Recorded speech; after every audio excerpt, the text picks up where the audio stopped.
Hello, good people of YouTube. Mountbatten here, and it's been a busy couple of weeks, hasn't it, fellas? Not only do we have, of course, all the 10th anniversary stuff going on, but we've been getting some pretty big news out of wargaming here recently, probably the biggest one being that missiles are being properly tested now. But in that same dev blog, where we learned of the future edition of missiles, we had some other big news that I think kind of just got, of course, overshadowed by the announcement of missiles, in that we learned about the details of the upcoming Black Friday event, and in particular which ships were coming to the Black Friday event this year. Now, one of the biggest additions to the Black Friday lineup is the Tier 10 American heavy cruiser, the Puerto Rico.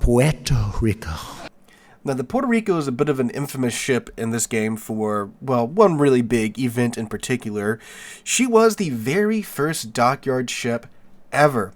And unlike the current dockyards, you could actually get the Puerto Rico completely for free if you grinded your way through the Puerto Rico event.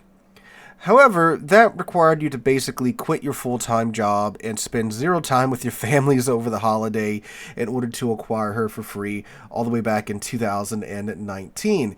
It was a bit of a disaster, to say the least, for wargaming. Not only was the grind pretty unreasonable, the response wargaming had to the community's outrage was also pretty unreasonable. So they just basically dumped a bunch of gas on the fire. I think somewhere along the lines it was insinuated that disabled people could do it or something like that. It was a mess and a half. Please disperse.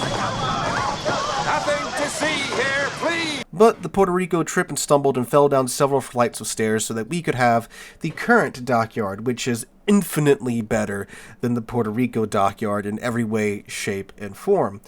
But obviously, since the Puerto Rico dockyard was so unreasonable, not a whole lot of players grinded her out back in the day. However, Wargaming did bring her back in a normal, or I should say, new dockyard a few years ago, so that was pretty cool of them. However, she has not been available outside of like a couple of charity auctions, and I think she was part of, the cruiser book that they sold, which was like in the several $100 range. You could get the Puerto Rico as well if you bought that, high-end bundle of the book. But yeah, that's been the only real ways you can get the Puerto Rico, unless you get really lucky like a super container. I think a couple of the like American themed containers have had her in the past, but yeah, she hasn't really been available for outright purchase in years. But she is coming back in the Black Friday event. So in today's video, we're going to take a look at the Puerto Rico in 2025 and discuss whether or not you want to pony up the cash that you need in order to purchase the Puerto Rico. So, my experience with the Puerto Rico, naturally, for YouTube purposes, I bought the thing outright when she first was released back in 2019, was very, very expensive.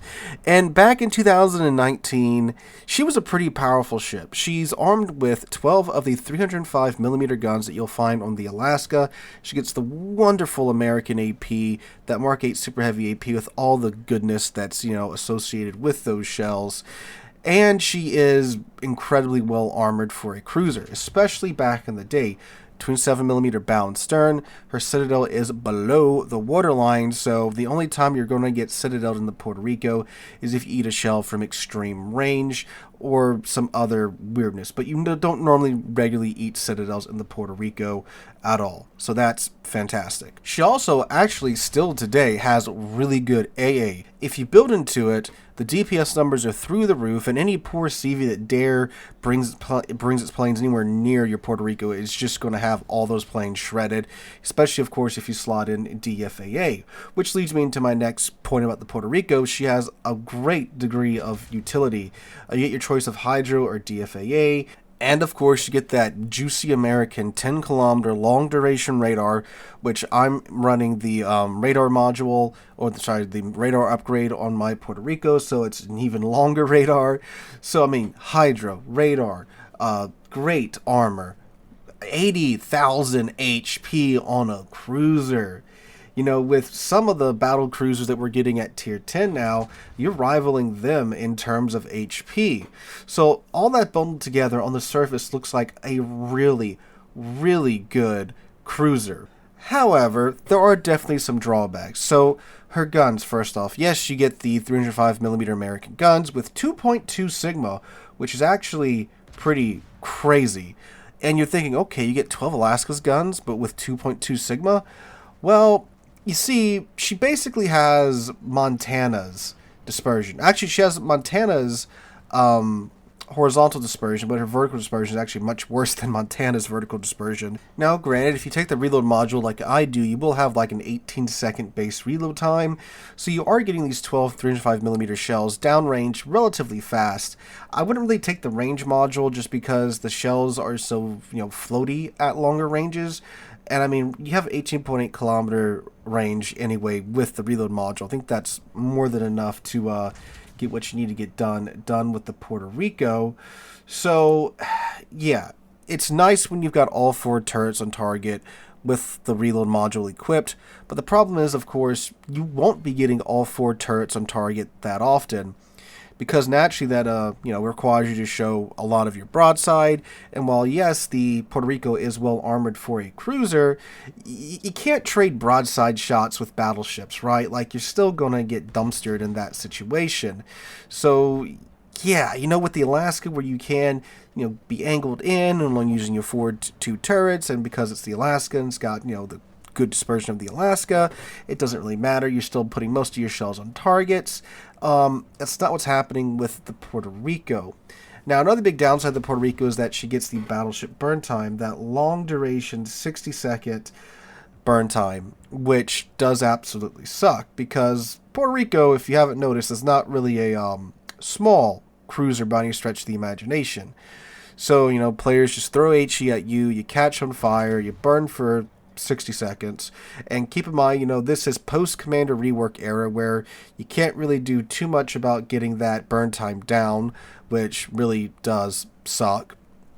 So that absolutely blows. I also find that the player base has like an unrelenting hate for this ship, because every time I take it out, I get at least like 2 million potential damage in this ship, because you get focused so hard by the enemy team. I don't know what it is that just ignites an undying rage in the enemy players when I take this thing out. You took everything from me. I don't even know who you are. It might be that it's just such a rare ship that, people always want to shoot the rare and shiny ships.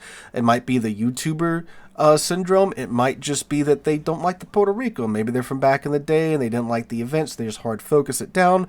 But yeah, the match you should be watching for most of this video, I only got 1.5 million potential damage because the match was a walkover. So yeah, but yeah, usually it's easy 2 million potential damage with the Puerto Rico, which I guess is a testament to how strong the ship really is when it comes to surviving, if you can balance your damage con and your heal. So all that in mind, the Puerto Rico is fairly good at a few things. It's, well, not fairly good, it's really good at mid-range engagement. When you can get in close, like, 12, 13, 14, 15-ish kilometers in, like, that AP puts in some work, especially if you can get all of your guns on target. You'll be chunking battleships for like 15, 16, 17, 18k a salvo.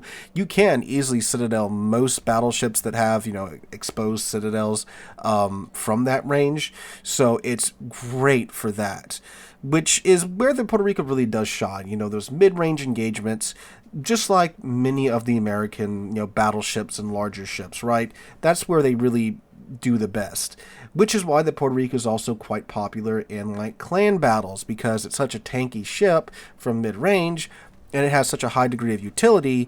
It can essentially be, the second battleship on your team, even though you're limited to one battleship, but not only do you get what is essentially a almost battleship tanking for your team in clan battles, you also get the radar and the hydro on top of that as well. So if you're looking for a ship that can potentially do well in that category, yeah, picking up the Puerto Rico B might be a option you want to consider.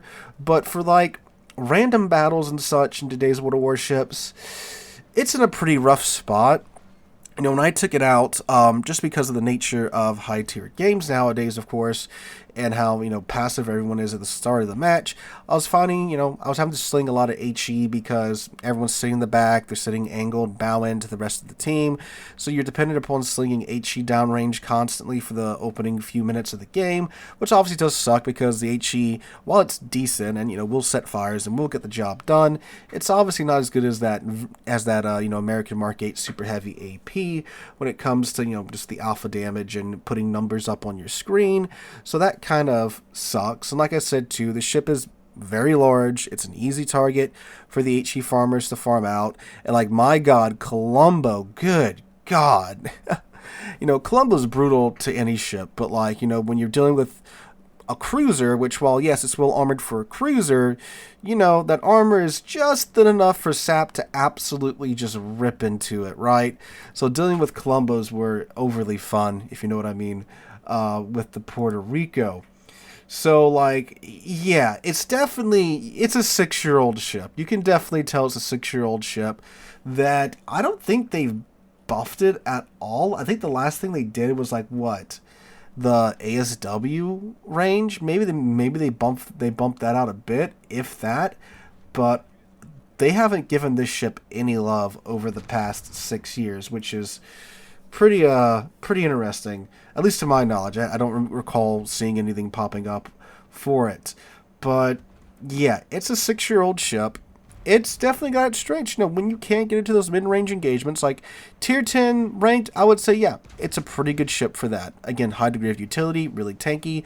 Those 305mm guns can really put in work, especially at mid-range engagements, which is what you find yourself in a lot in ranked and clan battles and brawls. So stuff like that, yeah, it's pretty good. But like, for just a ship to be tanking into random battles, I'd get the Alaska instead. The Alaska B is going to be available this Black Friday as well, and it's going to be a hell of a lot cheaper than the Puerto Rico B, because the Puerto Rico B is only going to be purchasable if you buy the Black Fleet bundle, which is, if you don't know how these Black Friday events go, normally, yes, you can buy each ship individually for either doubloons or cash, but you can buy the bundles where you get all the ships in that year's Black Friday lineup. So for the Puerto Rico, you have to buy that to the 2025 Black Fleet bundle, which is going to include the Puerto Rico, the Rhode Island B, and a couple other ships. I think it's like 2 tier 10s and a couple of tier 9s and some tier 8s.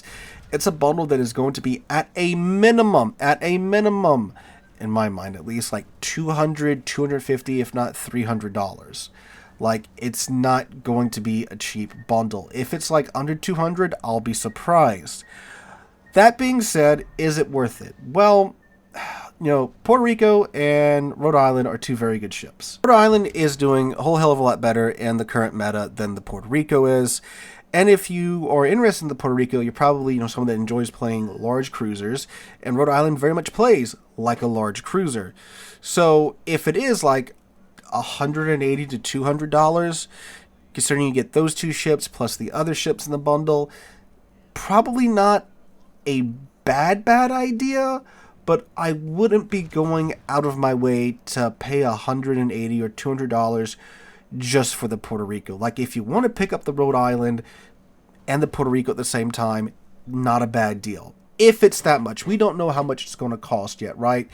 We just know that you have to buy the whole bundle in order to get the Puerto Rico, which, again, those are normally like $200 bundles. So we're just spitballing here with the prices. But again, we'll see when Black Friday does come around. Which may lead some of you to be saying, well, why are we talking about it right now? Well, because it is next month, and obviously for something so expensive, some of you may be considering, putting money up right now to pick up the Puerto Rico when she does get released in the Black Friday event. So yeah, but yeah, if it's something around that dollar mark, $200-ish, I think it's worth it for the Puerto Rico and the Rhode Island. Tier 10 ships, if you purchase them outright, are normally like $130, right? So they're not cheap ships. So if you can get two of them for under $260, that's pretty good. And then, of course, the other ships that you would get in the bundle as well, you definitely would be getting your money's worth for sure. But I wouldn't buy it just for the Puerto Rico. I don't think she's worth coughing up that much money for just that one ship if you're not going to play the other ships. But again, investing in the Puerto Rico and Rhode Island, I don't think it's that terrible of a deal if it's like around the $200 mark. I know I've repeated myself like 3 or 4 times, but just to be clear where I stand on that. But guys, that's the Puerto Rico in 2025. Let me know what you guys think about her in the comments down below if you have her. How are you finding her in today's Wood Warships? Hope you guys enjoy. Have a wonderful Tuesday, wonderful rest of your week. Hope to catch you guys in the next one.